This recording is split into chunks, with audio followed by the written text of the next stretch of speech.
Sir sir sir దయచేసి నన్ను ఎందుకు జైల్లో పెట్టారో చెప్పండి సార్, ప్లీజ్ సార్. మర్డర్ కేసా నేను చేయడమేంటి సార్? ఎవరు చెప్పారు సార్? అయినా మీరు నన్ను జైల్లో పెట్టడమేంటి సార్? నేను చదువుకున్నా సార్, ఎఫ్ఐఆర్ ఫైల్ చేయలేదు, ఎవరు సాక్షి కూడా నేనే తప్పు చేశానని చెప్పలేదు. ఎలా సార్ నన్ను జైల్లో పెడతారు? మీకు ఏం రైట్స్ ఉన్నాయి సార్? చెప్పండి. వదిలేయండి సార్, మీ కాలు పట్టుకుంటాను సార్, వదిలేయండి సార్.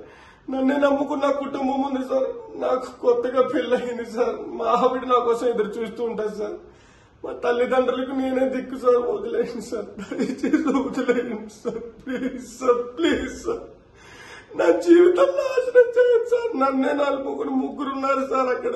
వదిలేయండి సార్, మీ కాళ్ళు పట్టుకుని వదిలేయండి సార్, వదిలేయండి సార్, సార్ వదిలేయండి సార్. సార్ ఎవడో డబ్బున్నోడు చేసిన తప్పుకి నన్ను ఎందుకు సార్ జైల్లో పెడతారు? వాళ్ళని పట్టుకోవడం మీకు చేత కదా? చెప్పండి సార్.